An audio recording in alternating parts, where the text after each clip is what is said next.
Hello, OC সাহেব বলছেন টুঙ্গিপাড়া থানা? জি, জি, আসসালামু আলাইকুম। ওয়ালাইকুম কে আসসালাম। বলছেন প্লিজ? ভালো আছেন ভাই? আছি আলহামদুলিল্লাহ। কে বলছেন? জি ভাই, আমি গোপালগঞ্জেরই বলছি। একটু আপনার সাথে একটু কথা বলতাম আমি। আমি একটা মামলা করতে চাচ্ছিলাম, একটা মার্ডার মামলা, বুঝলেন? মার্ডার মামলা করবেন?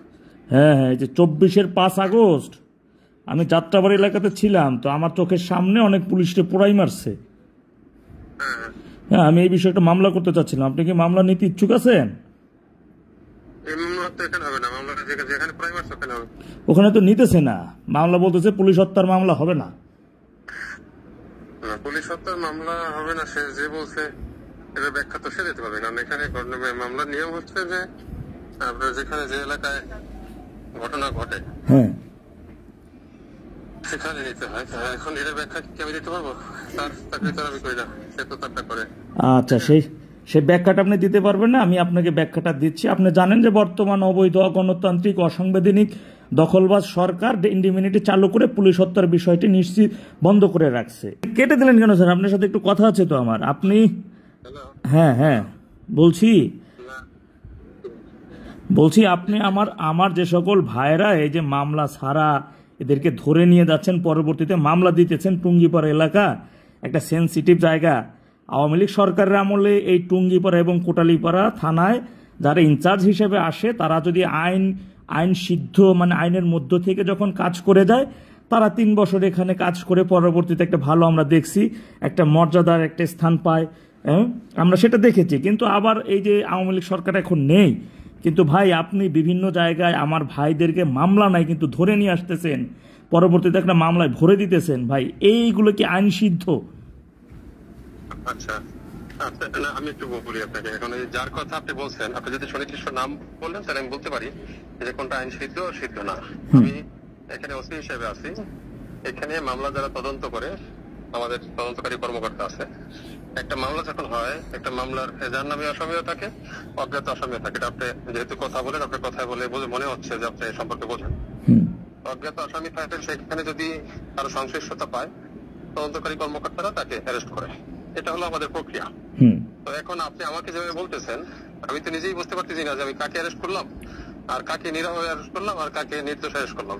এটা আপনাকে আমাকে সুনির্দিষ্ট করে বললে আমি ব্যাখ্যাটা দিতে পারবো। কিন্তু আপনি এভাবে বললে আমি কিভাবে ব্যাখ্যা দেবো, উত্তর কিভাবে দেবো বলেন? আচ্ছা আচ্ছা, না আমি আমি আমি একটু প্লিজ বলি, দ্বিতীয় কথাটা একটু বলি। হ্যাঁ যে আমি আপনাদের এখানে আসার পরে আমার প্রায় 2.5 মাস হলো। এর মধ্যে আমার জানা মতে আমি যদি বুঝতে পারছি কোনো ব্যক্তি নিরপরাধ এবং সে ঘটনার সাথে জড়িত না, আমার কাছে যেটা মনে হলো আমি তাকে সসম্মানে তাকে তার গার্ডিয়ানের কাছে দিয়ে দিচ্ছি। তো এখন আপনি যেটা বলতেছেন, এটা আমার আদর্শের সাথে, চাকরির সাথে কোনোটাই যায় না। আপনার কাছে কে কোন ইনফরমেশন দিয়েছে আমি জানি না। যদি আপনার সুনির্দিষ্ট কোনো কিছু থাকে, আমার কাছে আসলে আমার জায়গা থেকে আমি সর্বোচ্চটা চেষ্টা করবো তাকে ন্যায় বিচার দেওয়ার জন্য। এটা হলো আমার কথা। আচ্ছা, না আপনার থানায় অধীনস্থ এসআই মনির সাহেবের বিষয়ে আমি অনেক অভিযোগ পেয়েছি।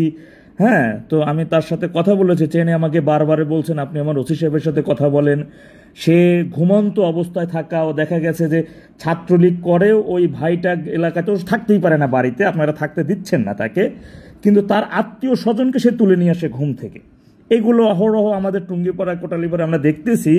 আমরা বিভিন্ন সময় আমরা জানতে পারতেছি যে রাস্তা থেকে, মানে আমার কোনো ভাই, আমি শুনি না যে ওরা ছাত্রলীগের রাজনীতি করছে বা আওয়ামী লীগের সাথে জড়িত, তারা ঘরে ঘুমাতে পারতেছে। আপনারা এই যে আজকে 1.5 বছর এরা কোথাও আমরা দেখতে পাচ্ছি না। কিন্তু আমি ভাই একটা কথা আমি সবসময় বলি যে আইন, ওই যে যেটা কথা বলছি যে আইন সিদ্ধ, এটা খুব সেন্সিটিভ একটা থানা। আপনি যেখানে আছেন, আমি মনে করি আপনি আপনার পাশেই বাংলাদেশের স্থপতি বঙ্গবন্ধু শেখ মুজিবুর রহমান ওখানে শুয়ে আছেন সাহিত্য। আপনি এই জায়গাটা খুব সেন্সিটিভ একটা জায়গা। আমি এখানকার ছেলে, আপনি আমাদের অতিথির মতো, আপনার প্রতি আমি যথেষ্ট শ্রদ্ধা রেখে আমি বলছি ভাই, আইন পরিপন্থী আপনি যখন কাজ করবেন, এটা তো বাংলাদেশের মানচিত্রই।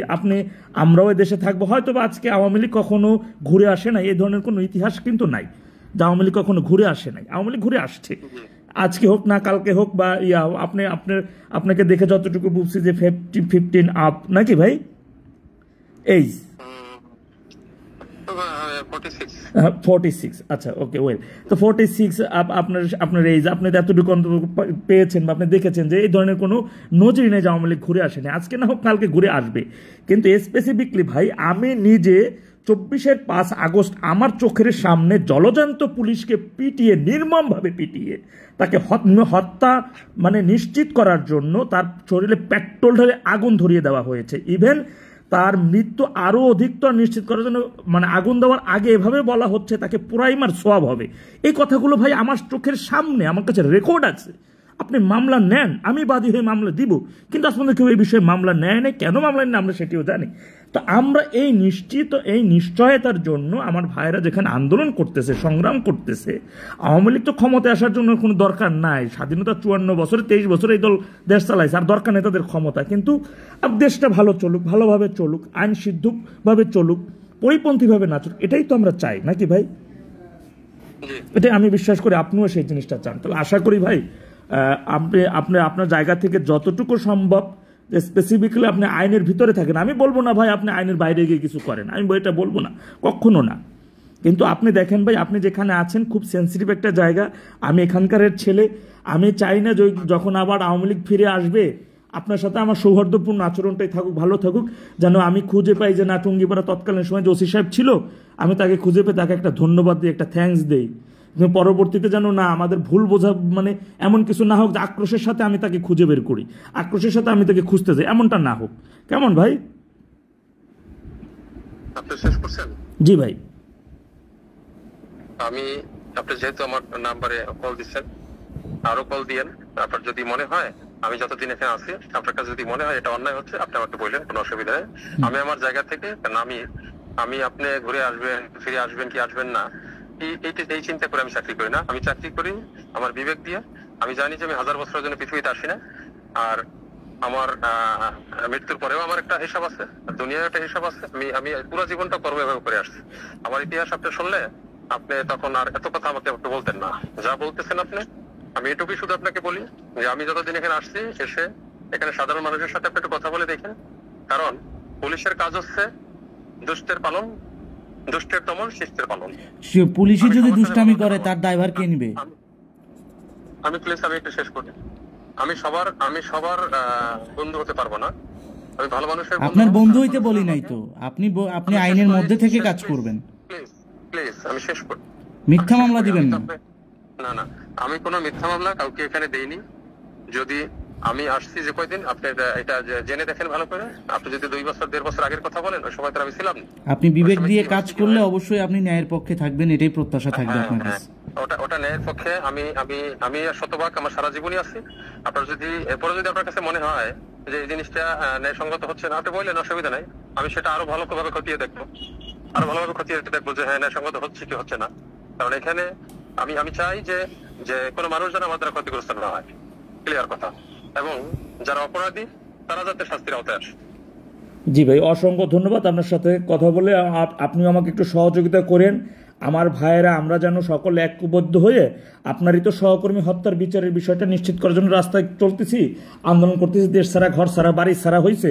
আপনি আমাদের পারলে একটু সহযোগিতা করেন। আপনার সহকর্মী, আপনার ভাই হত্যার বিচারটা যেন আমরা নিশ্চয়ভাবে করে দিতে পারি বা করতে পারি, বা সেখানে যেন সে একটা অবস্থানে দাঁড়াতে পারি। ঠিক আছে ভাই, থ্যাংক ইউ সো মাচ। জি, ভালো থাকবেন।